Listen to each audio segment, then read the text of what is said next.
welcome back to my channel. I hope you're all doing well out there. And today we're going to go back to the Silent Night, Deadly Night franchise. But before we do that, do me a favor, like, comment, and subscribe. Subscribe. I greatly would appreciate that. Also, as always, a shameless plug for my TeePublic store. I have a link for that in the description box below.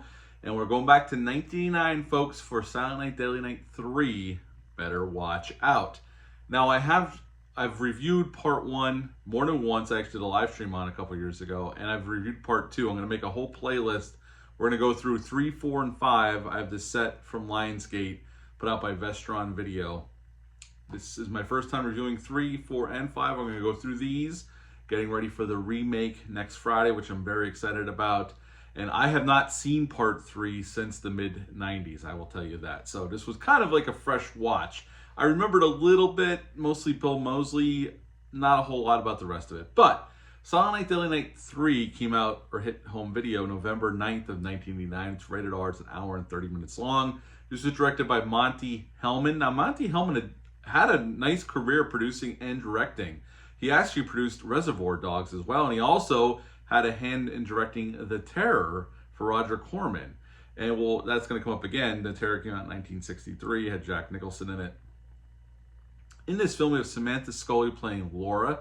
She is blind, but she's also psychic. Bill Moseley plays Ricky Caldwell in this film. Unlike the second film, Laura Herring plays Jerry, and she was in The Punisher with Thomas Jane. She was also in Mulholland Drive. She's been around for a while. Elizabeth Hoffman plays the grandmother. And the only reason I bring her up is that she was Ruth in Dante's Peak. She played the grandmother in Dante's Peak, who stayed up on the mountain a little too long and forced Linda Hamilton and her kids and Pierce Brosnan to come get her. That's her. And Robert Culp shows up in this film as Lieutenant Connolly, and he was most famous for I Spy, but he was in many, many, many things throughout his career. Now, the movie opens up, and Laura is going through this testing at this hospital. This doctor is trying to see if she can link up with Ricky Caldwell, who's in a coma, and has his fishbowl on his head, this metal plastic fishbowl on his head with blinking lights, and you can see his brain in liquid. Now, they never explain why that is, and this is a continuality error, because if you remember part 2, when the cops shoot Ricky at the end of part 2, they didn't shoot him in the head, but okay, whatever. We'll just leave it go, but that is definitely a what the F moment of why the hell was he in a coma, and why did they do brain surgery to save him when in the second one, he wasn't shot in the head. But whatever, these movies don't, trying to make sense of this is just not, there's a lot of things you can go, what are they doing here? So anyway, and Laura is dreaming. She is seeing things from the original Silent Night, Deadly Night. We're still using some of that footage, folks. Not as much as part 2, though. It's nowhere near as egregious, just a little bit here and there. Although I would say once again, though, when I do show a flashback to one part, it's from Billy's point of view, not even Ricky's point of view. But that was my thing about part 2, was Ricky's recanting the killings of Billy, but he wasn't there to see it. As a matter of fact, nobody was there to see it, and nobody survived. Okay, so the only way he would have known is if the cops told him, and there's no way the cops would have told him. Whatever. Again, I'm trying to make sense of this franchise. Even though I really like the first one, I even have kind of fun with the second one. You're gonna drive yourself nuts trying to make sense of it all. But anyway, so Laura gets upset, but they call it quits for today. But she's going off to visit her grandmother with her brother and her brother's girlfriend, played by Laura Herring, for Christmas.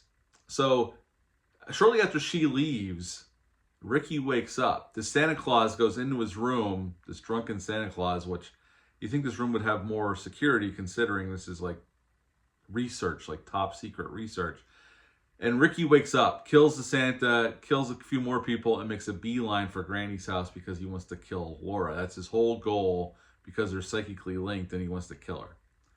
Kills a few people along the way with some pretty good gore gags, I will give it, for considering, I don't even know what the budget was on this, but I know it was a low budget. So there's a few cool gore gags here, or aftermath, you see some really cool things, and they did a nice job with it, considering. And then pretty much we spend the last half of the movie at Granny's house. There's a lot of stalking going on. And then finally, Ricky kills Jerry and Laura's brother. And finally, the cops show up at the end and Ricky is dead, and that's the end of Silent Night, Deadly Night 3. Better watch out. So what's like about this film? Well, I'll give it credit. Monte Hellman, I'm not overly familiar with his directing, but especially in the first half of the film, there are some really good, cool angles he uses.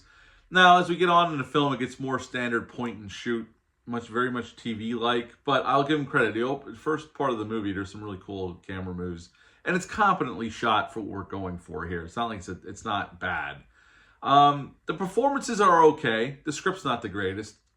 All right, and the characters are given some dumb shit to say, but I mean, Bill Moseley doesn't really get anything to say. I mean, he's pretty much playing a Frankenstein monster kind of here. But he does it well.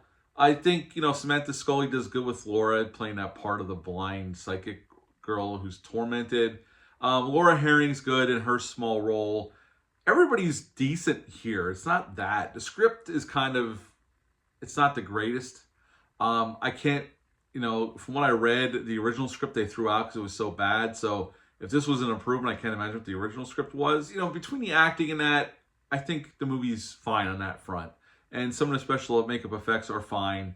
Bill Moseley, the thing on top of his head gets a little ridiculous, especially on shots when they really focus on it, because it looks just stupid. I gotta be honest, it doesn't really work for me at all throughout the movie, but when they really show it in a shot that's really detailed and you can see it, it looks like shit. But, it gets across, I guess, what they were going for. Is this movie great? No. I think, I got to give them credit. I mean, this isn't like part 2 where half the movie is just scenes from the original film. They actually did have its own narrative and its own plot for what little there is. Why they decided to bring the psychic part in and this kind of stuff, I don't know. I guess to go in a different direction. Really, it doesn't do much for the story, really. Besides a way to get Ricky awake, which bringing that character back is bizarre in its own right. Because again, Ricky was dead at the end of the second one. He wasn't shot in the head. So none of this really makes sense why they decided to go this route. They could have just had anybody become a killer Santa Claus. And and Ricky never dresses like Santa. We don't get a killer Santa in this movie, unlike the first one nor the second one. So, they're definitely getting away from what made the first one so successful, that killer Santa Claus feel. And this movie, I will say it's only 90 minutes, but there are parts that drag. Like there could have been a little bit more, a couple more kills peppered in there. For a slasher film, even though there is some gore here for sure, there could have used a little bit more in its runtime. I think there's just too much plodding along and plodding around. There's a lot of dead air in spots in this film, and there's not enough here for it to be that kind of boring in some sections. And that's kind of, the pacing is an issue because there's not enough story here. And we spent a lot of time in this farmhouse with not a lot going on. And there definitely could have used another kill or two in there just to keep the audience's attention. Not that I drifted at all, but still, it definitely, you could feel it. And at 90 minutes, you shouldn't have felt it. For a 90-minute movie, they should have kept it fast-paced. Because, again, they rewrote the script, but there's still not a lot of story here. So, whatever. This movie's not the greatest. It's all right. It's okay. We'll see what I rate it at the end. The original script was so bad they threw it out. They rewrote the script in 1 week, which might answer my question of why the script's not that great. April, they edited it. They got the final edit done in May, and they were screening it by July in some film festivals in 1989, and it hit home video in November. So this is a very rushed production. So I guess considering the timetable, this movie's not really all that bad. The movie the gas station tenant is watching before Billy comes along and kills him was The Terror from 1963, which Monte Hellman co-directed that film. At the end of the day, this is not that great. I think part 2 is more fun because of the performance of the actor playing Ricky. Bill Moseley was behind the 8 ball here because he doesn't really speak. He says one word throughout the movie and he whispers it, and it's Laura. That's it. He doesn't get to emote anything. He's just kind of like a Frankenstein's monster here. So he doesn't get to do a whole lot. And we know Bill Moseley can do a whole lot more. It's just that the character didn't require it. So he doesn't get that any cool one-liners or garbage day line, none of that. So he doesn't get to have the fun that the actor in the previous movie had. And there's a lot of dead air in this movie. Although I will say it's competently made, and at least they made it their own movie instead of using half the movie's just footage from the first film.